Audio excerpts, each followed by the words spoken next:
আবাসন খাতকে স্বচ্ছতা, উদ্ভাবন এবং টেকসই উন্নয়নের মাধ্যমে নতুন উচ্চতায় নিয়ে যাওয়ার অঙ্গীকার নিয়ে রিহ্যাব নির্বাচনের আনুষ্ঠানিক প্যানেল ঘোষণা করল জাগরণ প্যানেল।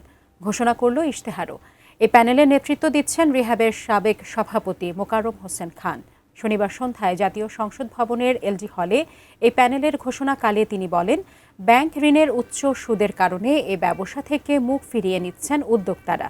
সেই সাথে ফ্ল্যাটের উচ্চতা আর সংখ্যা বেঁধে দিয়েও এ খাতের উদ্যোক্তাদের নিরুৎসাহিত করা হচ্ছে বলেও অভিযোগ তার। তিনি বলেন, ডিটেইল এরিয়া প্ল্যান বা ড্যাব ব্যবসা বান্ধব নয়। এছাড়া ফ্লোর এরিয়া রেশিও বা ফার এর সংস্কার না হলে বাসস্থান আরও সংকুচিত হয়ে পড়বে।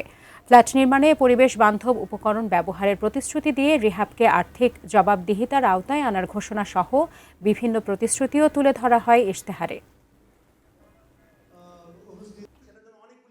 কস্ট অফ ক্যাপিটাল আমরা অলওয়েজ চিন্তা করেছি যে আমাদের interest rates are too high, and interest rates for construction and for buyers mortgage rates have gone nearly double হয়ে গেছে। এই বিজনেসকে যদি আমরা বাড়াতে চাই, mortgage rates should also be lowered. Mortgage rates are very high, এখন বোধহয় 11 থেকে 12%। আমাদের গ্রাহকরা সেটা দিতে পারে না।